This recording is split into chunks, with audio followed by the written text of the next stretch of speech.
Essas duas figuras que nós estamos estudando, que o pastor já ministrou a questão do corpo, e hoje nós vamos falar sobre a noiva. Essas duas figuras, na minha opinião, elas são assim as mais emblemáticas da Bíblia e as mais profundas que existem na Bíblia.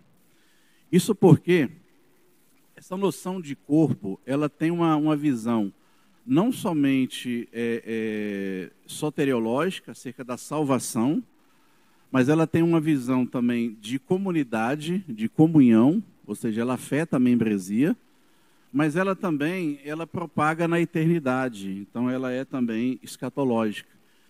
Isso porque, se a gente for analisar essa questão do corpo, nós sabemos que a igreja estava dividida, separada de Israel, porque nós éramos gentios. E os gentios não faziam parte da aliança. E Paulo vai dizer lá em Efésios, de que Deus de dois povos fez um, derrubando então a parede da separação. Então, em Cristo Jesus, gentios e judeus foram unidos no mesmo corpo. E há uma profecia lá em João, no capítulo 11, se não me falha a memória, é o capítulo 12, de que um sumo sacerdote profetiza sem saber, dizendo que Jesus morreria para reunir em um só corpo todos os filhos de Deus dispersos na face da terra. E isso se cumpre no ministério de Jesus. Paulo vai dizer então que já não existe mais divisão, não existe mais separação. A igreja é composta de gentios e judeus que se converteram a Cristo. Na eternidade, na vinda do Senhor Jesus, essa questão do corpo também, ela vai ser algo interessante. Porque naquele grande dia estarão reunidos todos os cristãos de todo o mundo, de todos os tempos, de toda língua, raça, cultura, nação, dialeto, gueto. Todos naquele grande dia estarão unidos com o Senhor. Então essa questão do corpo, ela é muito séria. Ela aponta na questão da salvação, ela aponta na questão do clímax do mundo, mas ela também fala dessa questão da igreja, da comunhão. E eu lembro que na época nós fizemos a exposição em 1 Coríntios capítulo 12, falando dessa questão do corpo, né? Paulo faz essa analogia do corpo. Da mesma forma que o corpo tem muitos membros e cada membro tem a sua função específica, um membro não poderia ser desprezado e o outro supervalorizado. E ele aplica isso à igreja. A igreja tem muitos dons, a igreja tem diversidade, a igreja tem multiplicidade. No entanto, a igreja ela é unida com o mesmo propósito. E Paulo usa argumentos bastante sólidos, né? Ele vai dizer que esse corpo é irrigado pelo mesmo sangue, que é o sangue de Jesus que nos une. Esse corpo também é irrigado pelo mesmo Espírito, que é o Espírito Santo que habita na igreja. Então hoje nós vamos ver essa questão da noiva, né? Que é a lição aí de número 4.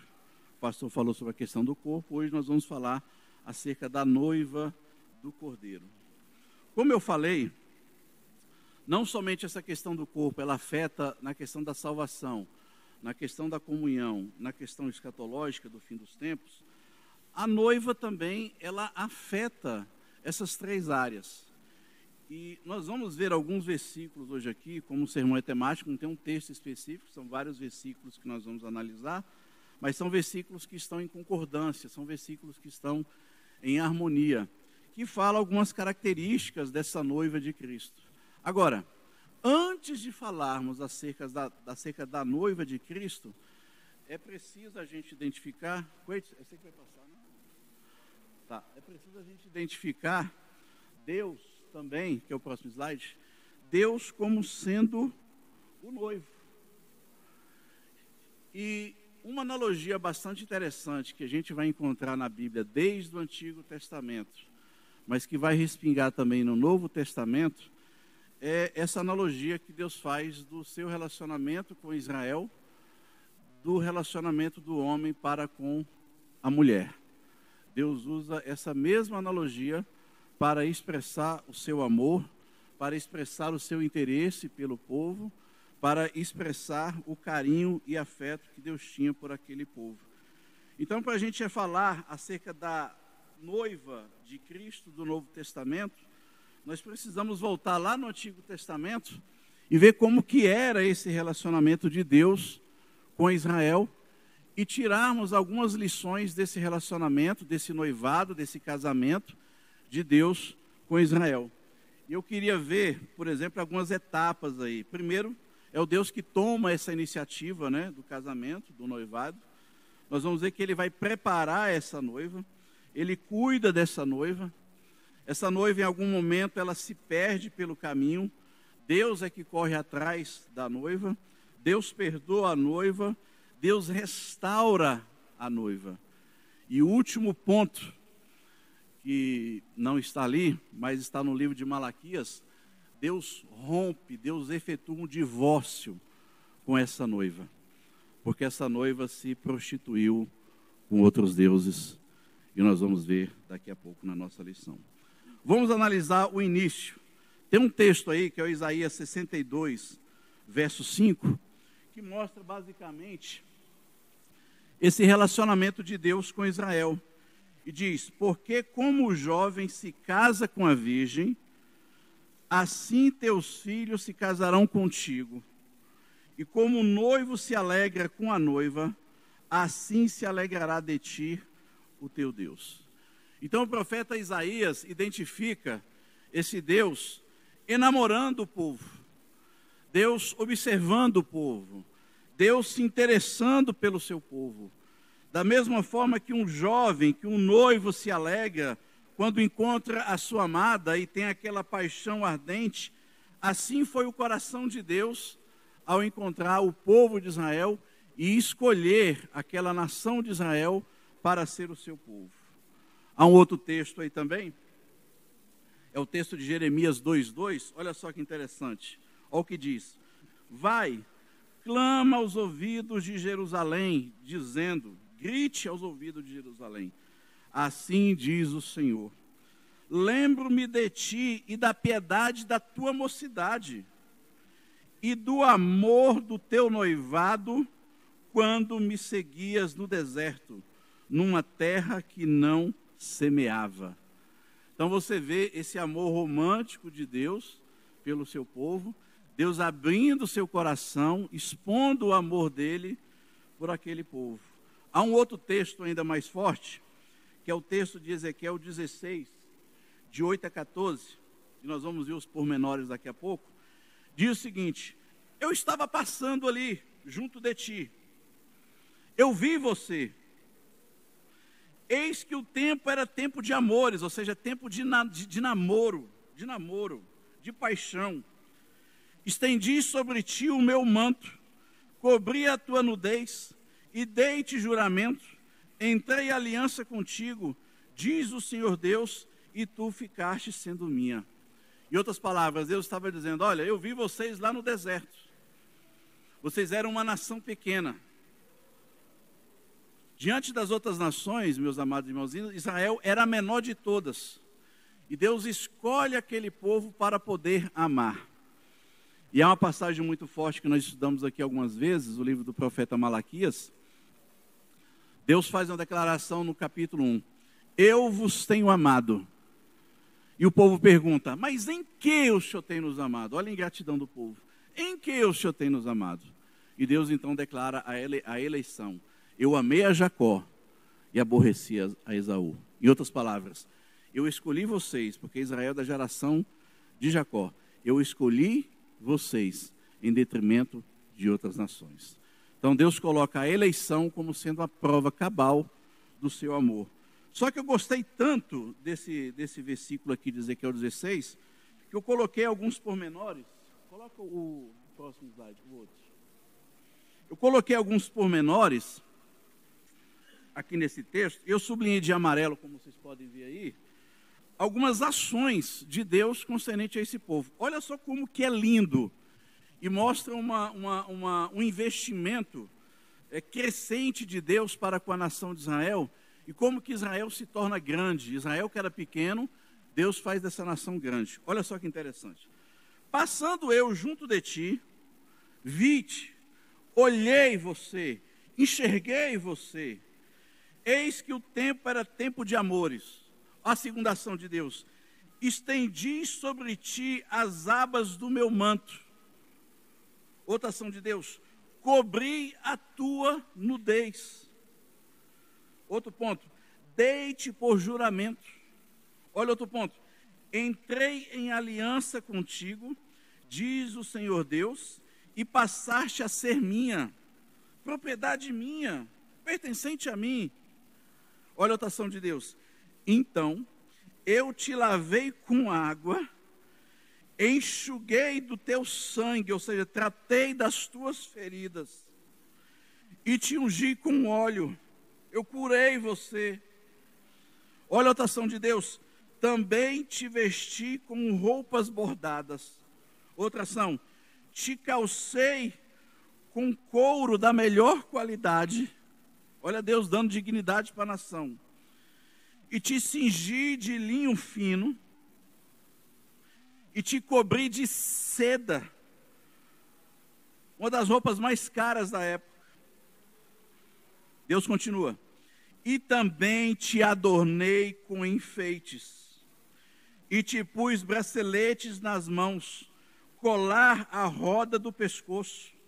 Coloquei-te um pendente no nariz, arrecadas nas orelhas e uma linda coroa na cabeça. Deus está falando, eu te dei dignidade. E Deus continua. Assim, foste ornada de ouro e prata. Imagine Deus pegando uma moça virgem, uma moça pura, uma moça simplesinha, que ninguém muitas das vezes dava nada por ela, ali, isolada ali das outras nações. Deus então pega essa nação, Deus enfeita essa nação como um homem enfeita uma noiva, como uma noiva ela é preparada. Assim Deus estava preparando aquela nação, Deus estava dando dignidade e dando o melhor de si. Deus deu o melhor para aquele povo, a melhor dignidade. E continuando, assim foste ornada com ouro e prata, o teu vestido era linho fino de seda e bordados, nutriste-te de flor, de farinha, de mel e azeite, ou seja, eu te dei alimento, eu cuidei da sua saúde, eu cuidei da sua alimentação. Nós vimos no sermão do domingo passado do pastor, falando da questão do maná, das codornizes, de como que Deus cuidava do seu povo a cada dia, ministrando provisão. E Deus continua. Eras formosa e extremo, e chegaste a ser rainha. Olha a dignidade que Deus deu para a nação de Israel. Chegaste a ser rainha. Eu quero que você preste atenção nisso que eu vou citar daqui a pouco. Nós vamos fazer um contraste mais na frente sobre essa passagem que eu vou citar aqui agora. Correu a tua fama entre as nações, por causa da tua formosura, que era perfeita, por causa da minha glória que eu pusera perante ti, diz o Senhor Deus. Isso é muito forte. Isso que Deus declara aqui nesse relacionamento, nesse namoro, nesse noivado com Israel. Deus mostra o quanto que Ele investiu em Israel, o quanto que Ele cuidou de Israel, o quanto que Ele amparou Israel, o quanto que Israel, que era uma nação pequena, uma nação praticamente insignificante, Deus então ergue aquela nação, ergue Israel diante das outras nações para levar o nome de Deus adiante. Deus dá dignidade. Mas aí o que aconteceu?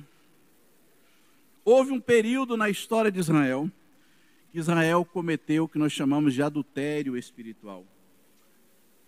Está aí, adultério espiritual.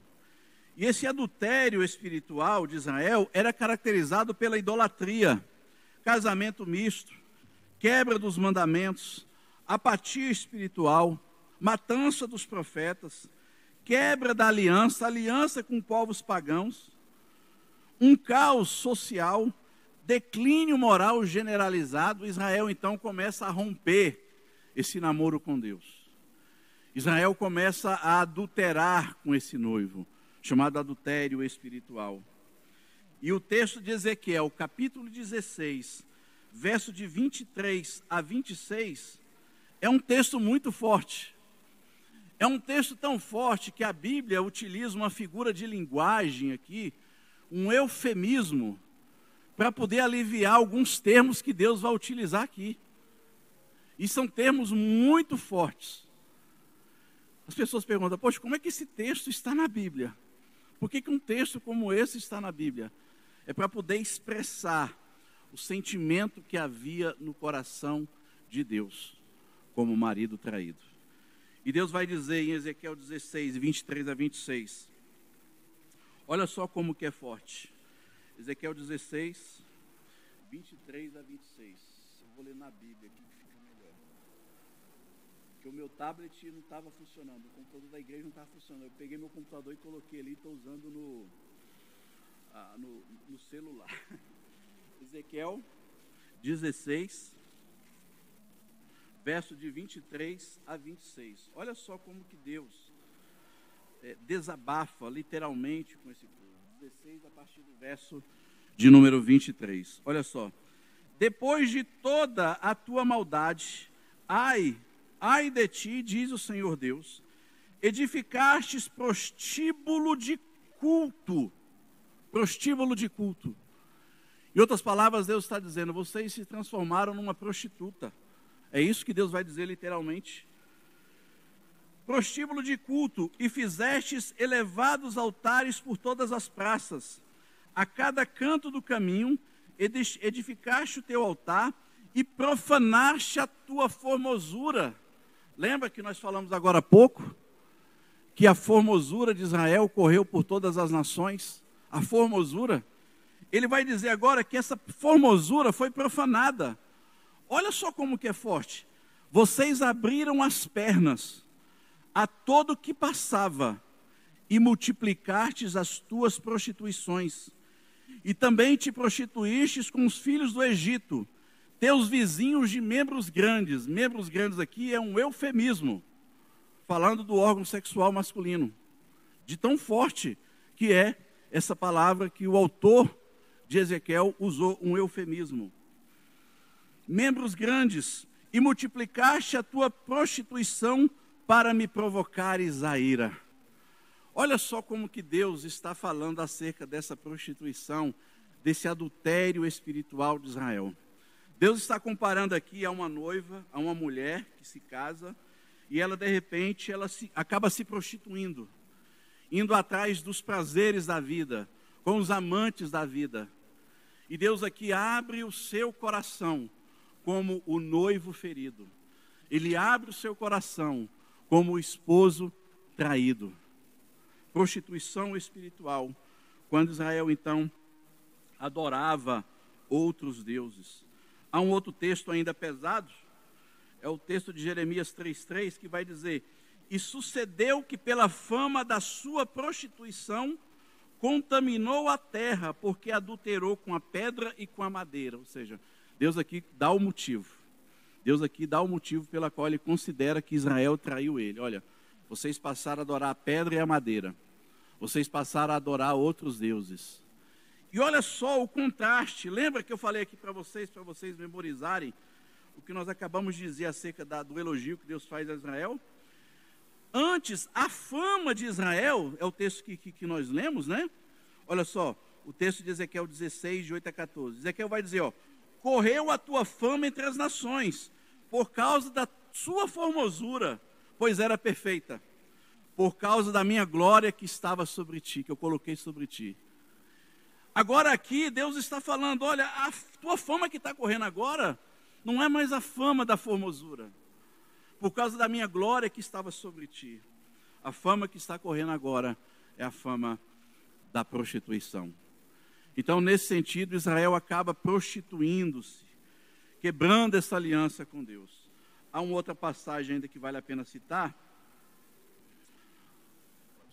É o texto de Isaías 1:21. Olha só o que Deus diz. E como se fez prostituta a cidade fiel, ela estava cheia de retidão, por causa da glória de Deus que estava sobre ela. Justiça habitava nela, mas agora homicidas. Então você percebe que o pecado de Israel diante de Deus, além da idolatria, havia homicídios, havia matança, inclusive dos profetas que tentavam adverti-los contra os seus maus caminhos. Olha o texto de Ezequiel 16:33. E é mais forte isso aqui ainda. A todas as meretrizes dão paga, mas tu dá presentes a todos os teus amantes, e lhes dá presentes para que venham a ti de todas as partes, pelas tuas prostituições. Deus está dizendo o seguinte: olha, Israel, você é pior do que uma meretriz, do que uma garota de programa. Porque uma meretriz, uma garota de programa, ela recebe dinheiro para poder fazer o programa com o cliente. Você, Israel, você faz completamente ao contrário. Vocês pagam para que os clientes venham até você. É isso que Deus está comparando aqui, literalmente, essa vida devassa que Israel estava vivenciando. Olha o texto de Ezequiel 23, verso 8, olha só o que diz. E as suas prostituições que trouxe do Egito, não as deixou, porque com elas se deitaram na sua mocidade. Eles apalparam os seios da sua virgindade e derramaram sobre ela sua impudicícia. Aqui há um outro termo pesado aqui, que os autores fizeram questão de usar um eufemismo. Impudicícia aqui é aplicada à ejaculação. Olha só quão profundo são essas passagens e quão pesadas são essas passagens.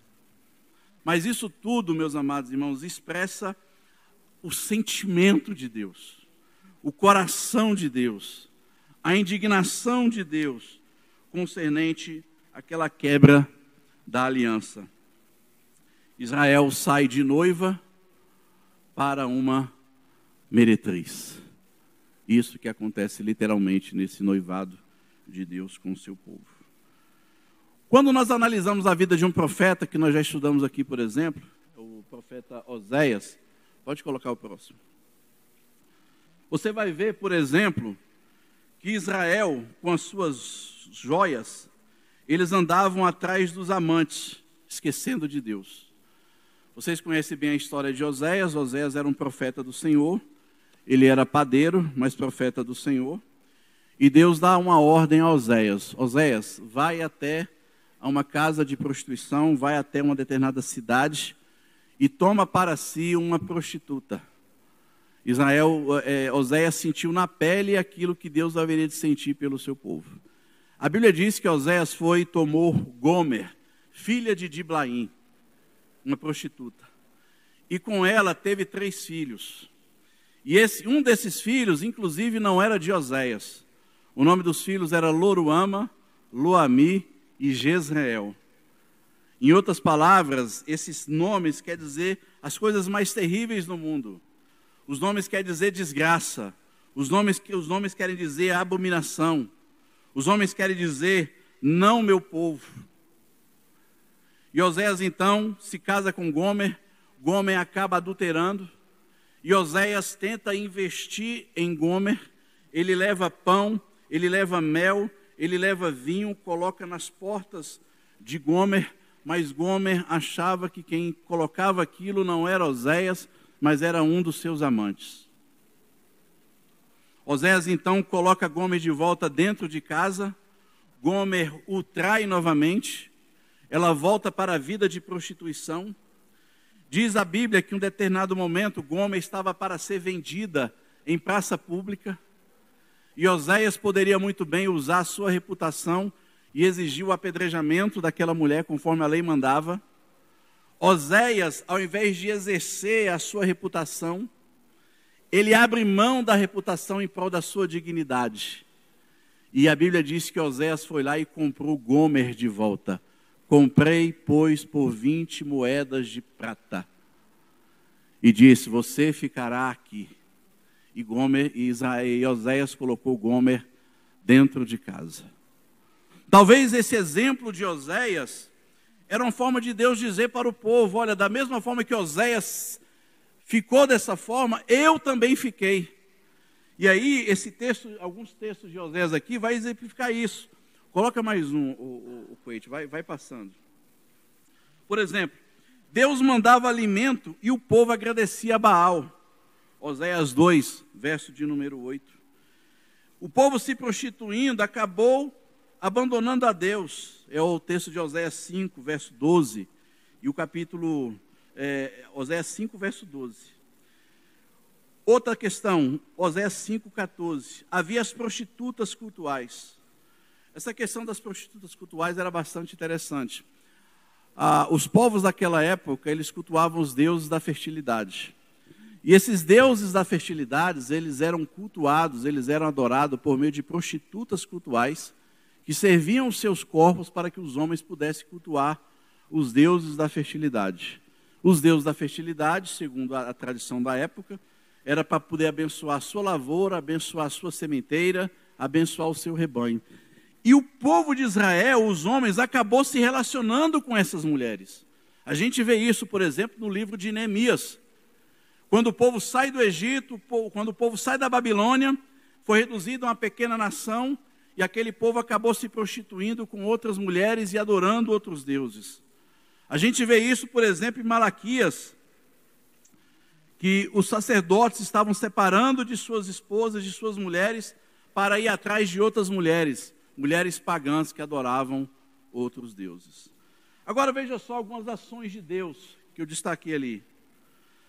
Olha só como é que esse Deus tenta trabalhar nesse relacionamento de volta com essa noiva, que havia adulterado, que havia profanado. Foram as mesmas ações de Oséias para com Gomer. Olha só, Oséias 11, verso 1. Quando Israel era menino, eu o amei, e do Egito chamei meu filho. Ó Oséias 11, 4. Atraí com cordas humanas, com laços de amor. Olha Deus abrindo o coração. Naquele dia não chamarás meu Baal, chamarás meu marido. É Deus prometendo restaurar essa noiva que havia se transformado numa prostituta, da mesma forma que Oséias tenta restaurar Gomer, colocando Gomer novamente dentro de casa e comprando Gomer de volta em praça pública. Oséias 14, verso 1. Volta, ó Israel, para o teu Deus, porque pelos teus pecados está caído. Então você percebe que Deus sempre toma a iniciativa. É Deus que toma a iniciativa. É Deus que tomou a iniciativa de olhar para Israel, se interessar por Israel, dar dignidade à nação de Israel, de alimentar Israel, de enfeitar Israel como se fosse uma linda noiva. Mas é esse Deus também que toma a iniciativa quando o povo de Israel peca. Você percebe que a iniciativa nunca foi da noiva. A iniciativa sempre foi do noivo, Deus. É Deus que toma a iniciativa de ir atrás de Israel, da mesma forma como Oséias ia atrás de Gomer. Deus mandava chuva, Israel agradecia a Baal. Oséias entregava pães, bolos, mel, vinho na porta de Gomer. Gomer achava que eram os amantes. Então esse relacionamento, esse contraste de Oséias com Gomer é o relacionamento de Deus com Israel. Oséias investiu em Gomer, Deus investiu em Israel. Oséias perdoou Gomer, trouxe Gomer para dentro de casa. Deus está dizendo que iria atrair Israel novamente. Deus iria estender perdão para Israel. Passado alguns tempos, Israel está lá, já saiu da Babilônia. Israel agora é uma pequena nação, um pequeno rebanho, já não tem mais reis. Os muros tiveram que ser retificados por Neemias. O culto teve que ser restabelecido por Esdras. O templo foi reerguido por Zorobabel. E mais uma vez a gente vai ver lá no livro de Malaquias, Deus indo contra aquele povo, falando da aliança que foi quebrada.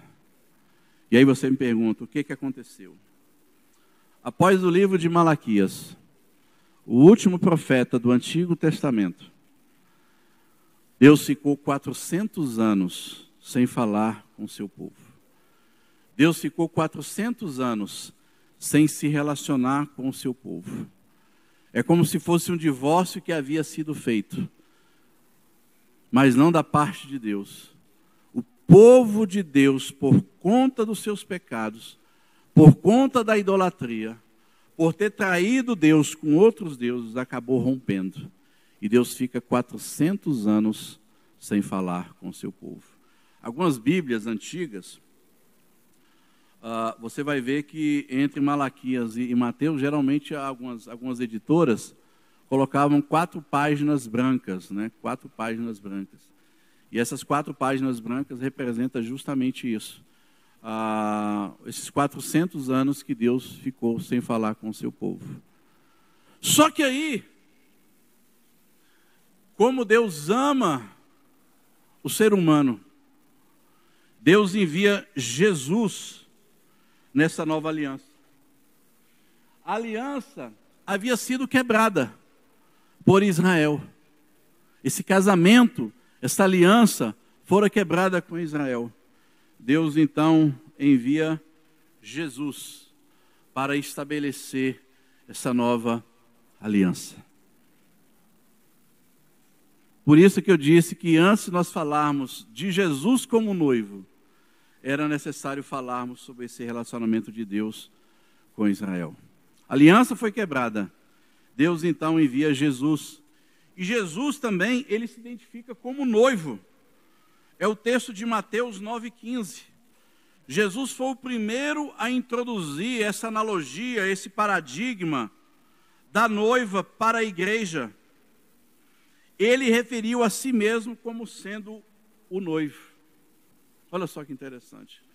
Jesus assume para si, Jesus toma para si essa figura que era usada a Jeová Deus no Antigo Testamento como noivo, e Jesus se identifica como noivo. Há um texto, que é outro texto, Roberto, é o texto de Mateus 22:2, onde Jesus compara o reino de Deus, por exemplo, a um grande casamento organizado pelo Pai para ele. Olha só que interessante. No Antigo Testamento, Deus era o noivo da nação de Israel. Agora, na nova aliança, Deus é tido aqui como aquele, o Deus Pai como aquele que vai preparar uma grande festa de casamento para o seu filho. Para o seu filho. Um casamento para ele. Jesus compara o reino de Deus a um casamento. Então ele se identifica como noivo, ao passo que aqueles que ouvem a sua mensagem, ouvem a sua voz, é noiva. Olha o texto, por exemplo, pode colocar mais um. É o texto de Mateus 25:1. Há uma parábola das virgens, e ali nós vemos novamente mais um casamento. É as noivas indo se encontrar com os noivos. 5 eram prudentes, 5 eram imprudentes. Elas iam se encontrar com o noivo. Então você percebe aqui mais uma vez essa analogia do casamento do homem com a mulher, do relacionamento de Deus com a sua igreja. No Antigo Testamento, Deus com Israel. No Novo Testamento, sob a nova aliança, Jesus sendo o noivo e a igreja sendo a noiva. E não somente Jesus vai nessa linha de noivado e casamento, mas o apóstolo Paulo também, ele vai falar acerca desse casamento, que é o que inclusive está aí na nossa lição. Ele vai falar acerca dessa pureza moral da noiva. Ora, da mesma forma que no Antigo Testamento, Israel se prostituiu com outros deuses, Israel acabou profanando o templo do Senhor. Israel praticou todo tipo de impiedade que se possa imaginar. A igreja também, como noiva de Cristo, ela corre também esse risco. É por isso que a Bíblia vai falar acerca dessa pureza moral da noiva. A nossa revista, ela fala 2 tipos de pureza, né? A pureza moral e a pureza doutrinária. Nessa pureza moral, que é o texto que nós vamos ver daqui a pouco, pode colocar todos desse slide. É o texto de Efésios 5:26 e Efésios 5:27. Paulo vai dizer o seguinte: olha, para santificar, purificando-a com a lavagem da água pela palavra, que é a santificação e a purificação. Por que que Deus faz isso? O verso 27, o apóstolo Paulo vai dizer: para apresentar a si mesmo igreja gloriosa, olha só, sem mácula, nem ruga, nem coisa semelhante, mas santa e irrepreensível. Em outras palavras, da mesma forma de que Israel recebeu a dignidade do Senhor, de que Deus olhou para Israel, ornamentou Israel, enfeitou Israel com joias, com prata, com ouro, com braceletes, colocou, cingiu Israel, deu um vestido, deu calçado, esse mesmo princípio também é aplicado à igreja. Deus deu dignidade à igreja. Deus lavou a igreja, Deus purificou a igreja pela palavra, por uma única e simples razão, para apresentar para si mesmo, igreja gloriosa, sem mácula, sem ruga ou coisa semelhante.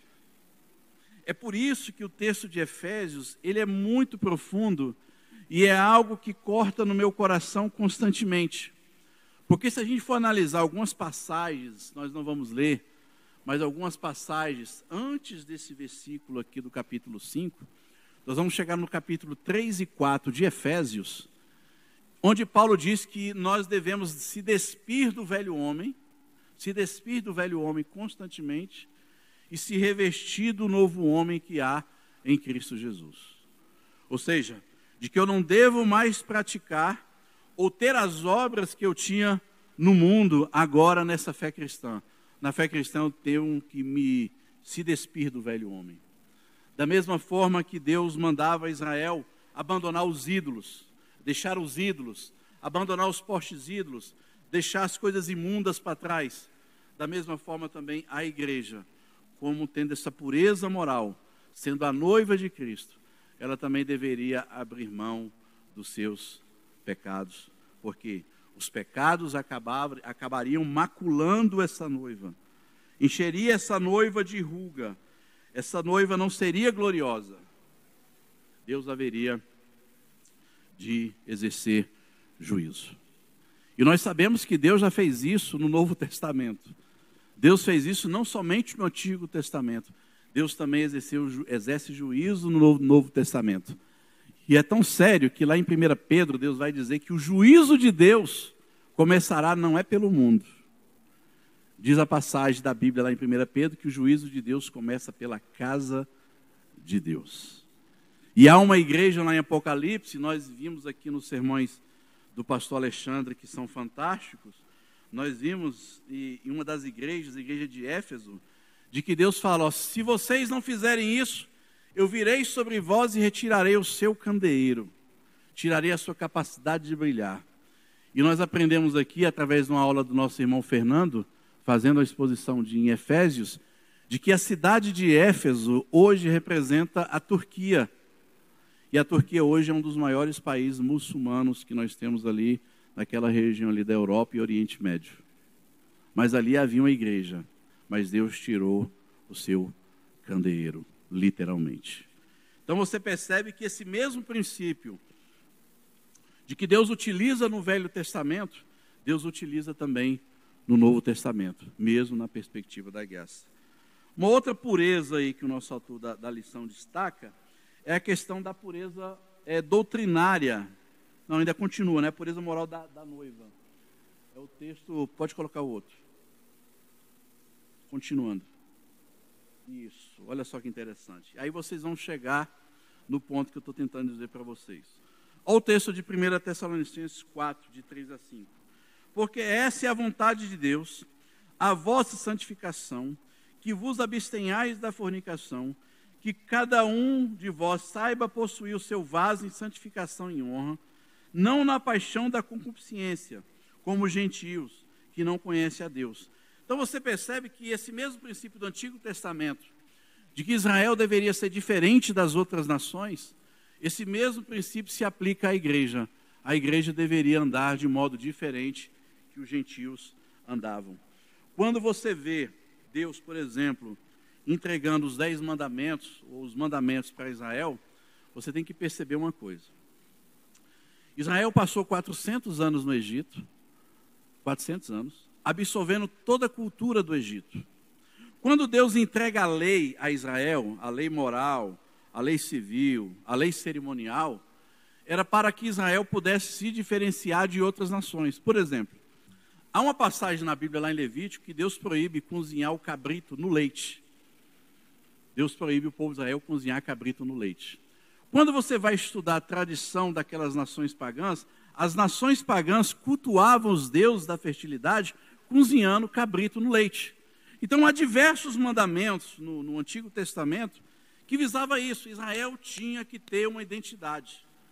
Deus estava traçando uma identidade no seu povo. E isso é tão sério. Se você pegar o Google Maps, qualquer dia aí na sua casa, no seu celular, você vai ver que do Egito até a Terra Prometida, gastava aproximadamente de 7 a 11 dias andando. 7 a 11 dias andando. De 7 a 11 dias, Deus transformou isso em 40 anos. 40 anos. Mas por quê? Porque Deus queria formatar um coração, uma identidade em Israel. Israel sai do Egito, mas o Egito não sai do coração de Israel. Esse mesmo princípio de ser diferente é aplicado também à igreja no Novo Testamento. Ela tinha que ter uma atitude diferente dos povos gentios, daqueles que não conhecem a Deus. É aquilo que o texto de Efésios capítulo 2 vai dizer, que antes nós andávamos segundo o curso deste mundo, segundo o príncipe da potestade do ar, mas que agora em Cristo Jesus, sendo regenerado, nós deveríamos pensar nas coisas que são do alto, pensar no reino celestial. E olha só o que Paulo fala aí, em 2 Coríntios 11, 2, que mostra basicamente, mais uma vez, esse mesmo princípio do Antigo Testamento. Olha só o que Paulo fala.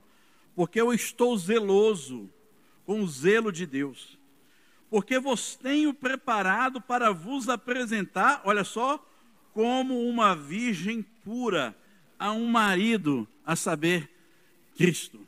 Então você percebe aqui, mais uma vez, que não somente a teologia de Jesus o identifica ele mesmo como sendo noivo e a igreja a noiva, mas o próprio apóstolo Paulo, tendo essa visão do Antigo Testamento e tendo esse ensinamento de Jesus na sua mente, ele vai dizer também de que a igreja é uma noiva e Jesus é o noivo. E essa noiva, então, requer uma pureza moral. Mas não somente isso. O autor da lição aí vai falar acerca da pureza doutrinária. Pode colocar o texto. Ele vai citar aí o texto de 1 Timóteo 4:1. Paulo escrevendo a Timóteo, ele vai dizer: mas o Espírito expressamente diz que nos últimos tempos apostatarão alguns da fé, dando ouvido a espíritos enganadores e a doutrina de demônios, pela hipocrisia dos homens que falam mentiras, tendo cauterizado a sua própria consciência. Paulo, então, aqui está advertindo a igreja de que ela tem que ter uma pureza doutrinária. Esse mesmo princípio, olha só que interessante, esse mesmo princípio a gente vê nesse relacionamento de Deus com Israel. Quando Deus, por exemplo, vai falar acerca dos falsos profetas no Antigo Testamento, o falso profeta não era somente aquilo que falava alguma coisa e não acontecia. O falso profeta também era aquele que instruía o povo a adorar outros deuses. É por isso que a Bíblia vai dizer no Antigo Testamento de que o povo tinha que ter a sua mente cheia da palavra de Deus, cheia da lei, e meditar nessa lei de dia e de noite. Por quê? Porque o povo tinha que ter uma pureza doutrinária. Porque a pureza moral do povo era resultante de uma pureza doutrinária, ou seja, de conhecimento da lei. Quando Paulo fala aqui acerca dessa pureza doutrinária, essa pureza doutrinária vai resultar numa pureza moral. Por quê? A partir do momento que eu conheço a Escritura, a partir do momento que a minha vida está embasada na Escritura, há um peso de consciência que tem que clamar forte dentro de mim: você está errado. A partir do momento que eu leio a palavra tem que queimar o meu coração. E essa palavra tem que resultar no meu coração mudança de vida, arrependimento, dar meia volta, confessar, se arrepender, andar em novidade de vida. É isso que fala acerca dessa palavra, dessa pureza doutrinária, dessa pureza moral. Há uma outra passagem aí que o nosso autor da lição cita, é o texto de 2 Timóteo 4, de 3 a 4.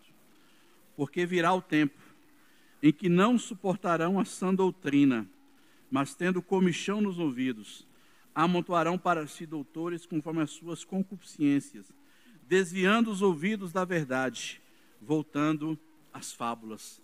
Da mesma forma que Israel, ouvindo falsos mestres, falsos profetas, eles então acabavam se rebelando contra Deus e quebrando os mandamentos de Deus.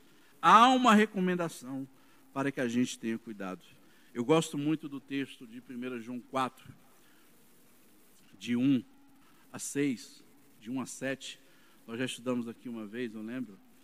E João vai dizer da seguinte maneira: olha, nós devemos provar se todo o Espírito são de Deus. E ele vai falar, porque muitos falsos profetas e falsos mestres e anticristos têm se levantado no meio de vós. Só que ele vai dizer o seguinte: as pessoas ouvem porque eles são do mundo e falam da parte do mundo. Por isso que o mundo os ouve. Olha só que interessante. Mas João diz também, mas vós, olha só que interessante, mas vós que tendes o Espírito Santo de Deus, ouvirá a nós, ou seja, ouvirá a mensagem apostólica.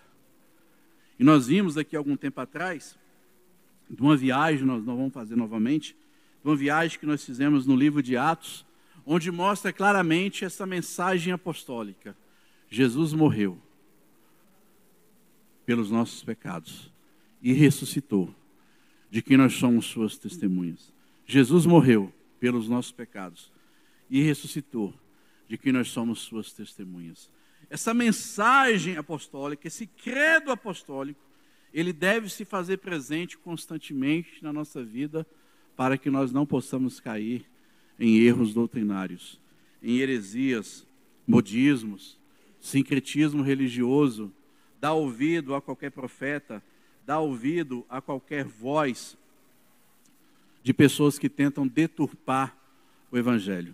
E nós sabemos muito bem, se você fizer uma pesquisa na história da igreja, você vai perceber que a maior luta que a igreja teve foi contra a perseguição dos seus opositores, foi contra a perseguição dos judaizantes, mas a maior perseguição que a igreja sofreu, e a maior luta, foi concernente aos falsos mestres, falsos profetas, falsas doutrinas. E Paulo, nas suas palavras, nas suas cartas, está todo recheado disso, dizendo que a igreja deve identificar o falso profeta, deve denunciar o falso profeta, deve denunciar o falso ensino. Não, ele não está errado, não, ele não está equivocado, ele é maldito. Gálatas vai dizer isso: se vier um anjo de uma pessoa, ou até mesmo um anjo do céu, vos pregar um outro evangelho, além do que temos pregado, seja maldito, seja anátema. E nós devemos ter esse princípio da pureza moral, da pureza doutrinária. Só que aí, haverá um clímax dessa noiva, desse relacionamento. E aí eu gostaria de chamar vocês para a melhor parte desse relacionamento da noiva, que é a última etapa dessa noiva. Pode colocar o próximo slide, que é a bodas do Cordeiro. E aí eu queria que você notasse um negócio interessante aqui no Apocalipse 19, verso 7. Olha o que diz: regozijemo-nos e alegremo-nos, demos glória, porque vindas são as bodas do Cordeiro, a festa, e já a sua esposa se aprontou. Apocalipse 19, verso 7. Você nota aqui claramente que aqui já muda o termo. João vai usar não somente o termo noiva, mas João vai se referir a essa igreja já como estando casada com o Senhor. Ele vai chamar a igreja aqui de não somente noiva, ele chama a igreja de esposa. Ele usa aí o termo as bodas do Cordeiro. Só que para a gente falar das bodas do Cordeiro, nós precisamos entender por que Deus utiliza, os autores utilizam essa questão bodas do Cordeiro. E aí nós temos que ter em mente que o casamento que se refere na Bíblia é um casamento dentro da cultura judaica, não é um casamento dentro da nossa cultura. É um casamento dentro da cultura judaica. E na cultura judaica, o casamento tem pelo menos 4 fases. Coloca lá, está lá o ritual. Aí, está ótimo. Então você vê, por exemplo, que havia o chamado esponsais, que era uma forma de contrato, né? Ou seja, o noivo demonstrava interesse pela noiva, ele não levava ela para sua casa, mas já era considerado praticamente marido e mulher, ou um pré-casamento. Depois tinha essa questão do intervalo, onde o noivo vinha até o pai da noiva e pagava o dote, né, o pagamento. Havia a terceira fase, que é essa procissão, onde a noiva era preparada, onde o noivo era preparado.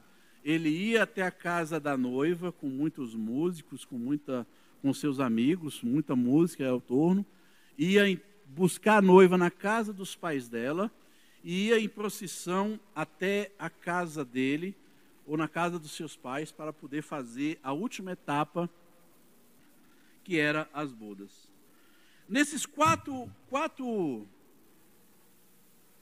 passos do casamento judaico, do ritual, o esponsais, a preparação, né, no caso o intervalo, a procissão e as bodas, nós podemos ver claramente que isso também se aplica ao termo que o apóstolo João está usando aqui em Apocalipse 19. Coloca aí os outros, por gentileza. Olha só, por exemplo, na primeira fase do esponsais, Jesus também desposou a igreja. E a igreja, ela é a sua noiva. Na segunda etapa, que o noivo tinha que pagar o dote, Jesus também paga o dote. Ele paga com seu próprio sangue. Ele comprou. Ele nos comprou. A palavra que Jesus utiliza lá na cruz, eu já falei nisso aqui no domingo à noite, está consumado, que é a palavra tetelestai, e a palavra tetelestai é um termo jurídico que quer dizer está quites, está pago. Era a palavra que os donos de cartório, quando a pessoa ia comprar um imóvel, e o dono do imóvel, do cartório do tabelião da época, ele carimbava o documento de posse da pessoa que era dono daquela propriedade. Tetelestai, está pago, é seu, você tem posse disso. Jesus paga esse dote. E nós estamos nesse intervalo aí, que é a procissão que era utilizada no casamento judaico. Nós estamos nessa procissão, nós estamos nesse intervalo, que é o intervalo entre a primeira vinda de Jesus na cruz e a sua segunda vinda gloriosa. Nós estamos na terceira fase desse casamento espiritual. E ele vai culminar justamente aí no último ponto, né? As bodas do Cordeiro. Chegou a hora das bodas, ou seja, do momento do encontro, ele vem buscar a sua noiva. E haverá uma festa na eternidade. E Jesus disse, quando ele institui a ceia: e não bebereis mais convosco fruto da vide, até que eu beba novamente convosco no reino do meu Pai. É por isso que todo domingo de ceia, eu já falei isso aqui algumas vezes, ele deveria ser um domingo de festa na nossa igreja, no nosso coração. Porque a ceia, ela aponta para aquilo que Jesus fez lá no passado, lá na cruz do Calvário. Porque os elementos representam ali o pão e o vinho representam o corpo e seu sangue derramado. Mas é uma promessa também de que naquele grande dia, na última parte, nas bodas do Cordeiro, nós haveremos de celebrar juntos com Ele esse momento, em nome de Jesus. Amém. Olha só o que diz o outro slide. Passa um pouquinho, Roberto. Olha só que interessante. Eu queria que você deixasse a sua Bíblia aberta em Apocalipse 21, nós já estamos terminando. Você percebe que não somente Jesus tem esse entendimento de que ele é noivo e a igreja é noiva, mas também o apóstolo Paulo, nós vimos também que o apóstolo João tem esse mesmo entendimento, né? Olha só o que diz Apocalipse 21, verso 2. E vi também a cidade santa, a nova Jerusalém que descia do céu, da parte de Deus, ataviada e adornada para seu esposo. Agora tem uma curiosidade bíblica aí bastante interessante, que eu considero bastante interessante essa passagem, é que quando o apóstolo João, ele é chamado pelo anjo, olha só o que diz. Então veio um dos 7 anjos, Apocalipse 21, 9. Um dos 7 anjos, que tem as 7 taças cheias dos últimos 7 flagelos, falou comigo dizendo, vem, mostrar-te-ei a noiva do Cordeiro. Está no Apocalipse 21, verso 9. Só que quando o anjo vai mostrar a noiva, ele não mostra a noiva, ele mostra a nova Jerusalém que descia dos céus. E isso daqui faz com que alguns teólogos entendam que essa nova Jerusalém que vai descer, na verdade, não é uma cidade literal, como muitas pessoas imaginam, muitas das vezes. Pode ser uma cidade literal, mas essa nova Jerusalém pode ser também uma visão da igreja glorificada. E nós vamos ver aqui algumas passagens. Olha só o que diz, deixa eu ler novamente. Então, um dos 7 anjos, que tem as 7 taças, cheia dos últimos 7 flagelos, e falou comigo dizendo, vem, mostrar-te-ei a noiva, a esposa do Cordeiro. E me transportou em espírito até uma grande e elevada montanha. E me mostrou, olha o que diz, e me mostrou a cidade de Jerusalém, que descia do céu da parte de Deus. Olha só que interessante. E ele vai dizer então que essa nova Jerusalém que descia do céu era como uma noiva ataviada para o seu noivo. Isso é muito glorioso. Isso é muito fantástico. É muito maravilhoso. E essa noiva, essa beleza dessa noiva glorificada na eternidade tem algumas características interessantes. Coloca o próximo. Está aí. Por exemplo, essa noiva, ela é bonita por fora, mas ela é bonita por dentro, verso 19. Verso 14 vai dizer que ela está edificada no fundamento dos apóstolos. É o Apocalipse 21, verso 4. Ela está edificada sobre o fundamento dos apóstolos. Você lembra quando eu falei aqui agora há pouco? Que João fala lá em 1 João 4, verso de 1 a 7, ele vai dizer que as pessoas ouvem os falsos profetas porque eles são do mundo, são da parte do mundo, por isso o mundo os ouve. E João vai dizer, mas vós que tens o Espírito Santo, ouvirei a nós, ou seja, ouvireis a mensagem dos apóstolos. E nós sabemos que a mensagem dos apóstolos é um só. Nós falamos aqui do livro de Atos. Jesus morreu pelos nossos pecados, ressuscitou o 3º dia, de quem nós somos suas testemunhas. Esse aqui é o fundamento dos apóstolos. Verso 14. Verso 4 vai dizer que ela é aberta a todos, há muitas portas. Mas o verso 27 diz que ela não é aberta a tudo. A igreja é aberta a todos, mas ela não é aberta a tudo, porque a igreja, ela é santa. Verso 16 vai dizer que ela não faz distinção. Verso 18 vai dizer que ela é gloriosa. Verso 22 vai dizer que ela tem total intimidade com Deus. Capítulo 22 de Apocalipse, verso 3, diz que ela obedece o Senhor. Capítulo 22, verso 5, diz que essa noiva reinará com Cristo pelos séculos dos séculos. Amém. Você percebe então que esse casamento, que esse relacionamento de Deus com o seu povo, desse encontro de Jesus com a noiva, desse relacionamento de Jesus com a noiva, ele terá um clímax nas bodas do Cordeiro. Você percebe então que a nossa perspectiva de igreja, nesse relacionamento com o noivo, ele não se resume somente aqui na terra. na comunhão uns com os outros, mas ele vai eclodir na eternidade, com o encontro com Jesus naquele grande dia. É por isso que o coração da igreja tem que estar depositada a sua confiança e a sua esperança no noivo que virá, no verdadeiro Messias que virá.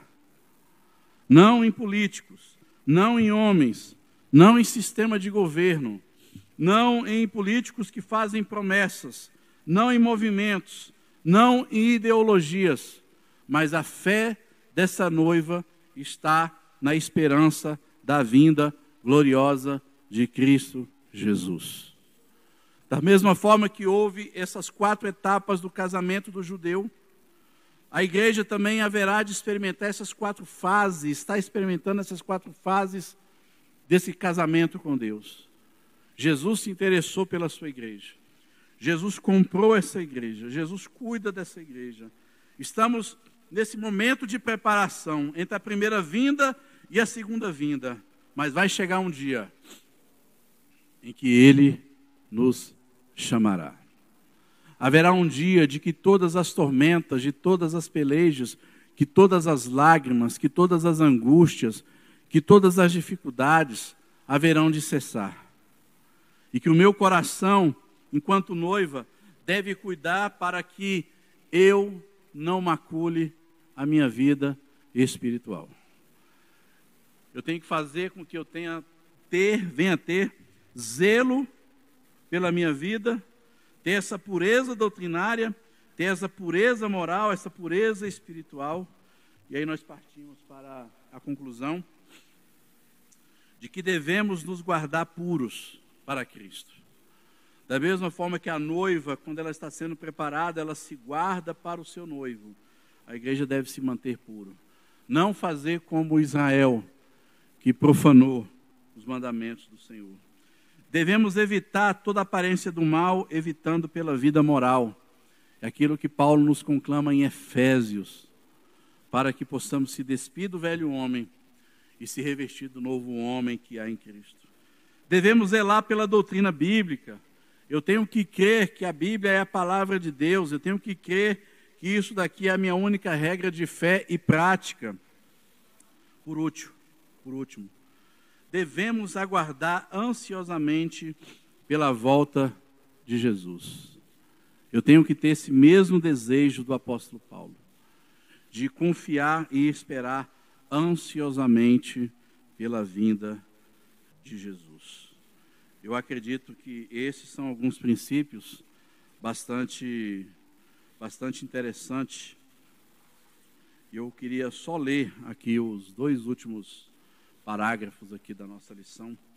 Como noiva de Cristo, devemos viver uma vida de pureza interior e exterior, produzindo o fruto do Espírito.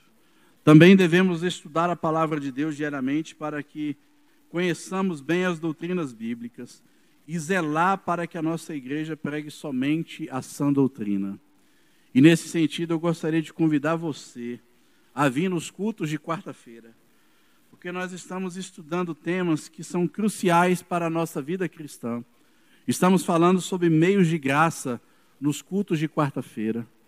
Nós estamos sendo alimentados com a mais pura doutrina bíblica. Eu louvo a Deus porque o pastor Alexandre e o pastor Paulino têm se preocupado em trazer sermões no domingo à noite, bíblicos, instrutivos, sermões que tocam o nosso coração, porque a exposição da Escritura deve ferir o meu coração, ao mesmo tempo que ela nos cura, porque nós temos que zelar pela doutrina bíblica. O desejo de uma noiva é que chegue o dia do casamento. Ela se prepara bem para aquele grande dia, a fim de que esteja bem bonita e sem defeito. O nosso desejo deve ser que o noivo venha logo, mas enquanto esperamos, temos que nos preparar para participar das bodas do Cordeiro, que é essa última etapa que eu citei agora há pouco para vocês, as bodas do Cordeiro, que é o clímax desse casamento, esse casamento glorioso, que começou lá no Antigo Testamento, quando Deus escolhe Israel, cuida de Israel, dá dignidade a Israel, mas Israel não soube valorizar, mas que aponta lá no Novo Testamento, desse Jesus que se identifica como noivo, compra aquela noiva, ama aquela noiva e exige daquela noiva um comprometimento e um zelo espiritual, em nome de Jesus. Pai, nós queremos te agradecer, nós queremos louvar e bendizer o teu santo nome, por esse amor que tu tivestes por nós, entregando o seu Filho Jesus lá na cruz do Calvário. Amor que nos comprou, amor que nos redimiu, amor que nos fez novas criaturas, amor que nos perdoou, amor que nos colocou de pé, amor que nos regenerou, amor que nos deu uma nova expectativa de vida, amor que nos deu dignidade, amor que nos colocou nos lugares altos em Cristo Jesus. Nós te agradecemos por isso, Pai. E nós aguardamos ansiosamente a tua vinda. Que o nosso coração, Pai, venha ter zelo, venha ter pureza moral, venha ter pureza doutrinária, que a cada dia o nosso coração possa se firmar em Ti. Não deixe, Pai amado, que os nossos pés venham fracassar. Não permita, Pai amado, que os nossos passos se desviem para a direita ou para a esquerda, mas que o nosso olhar seja somente a Ti. Pai, não nos deixes cair em tentação, mas livra-nos do mal, ó Pai. Não deixe que nosso coração venha a ser igual ao coração de Israel, que experimentou a glória do Senhor, experimentou as graças do Senhor, os milagres, as maravilhas, e ainda assim era um povo murmurador, ainda assim o povo se desviou dos teus caminhos. Nos ajude, Pai, nos ajude na nossa fraqueza. Em nome do Senhor Jesus, amém. Que Deus abençoe a todos em nome de Jesus.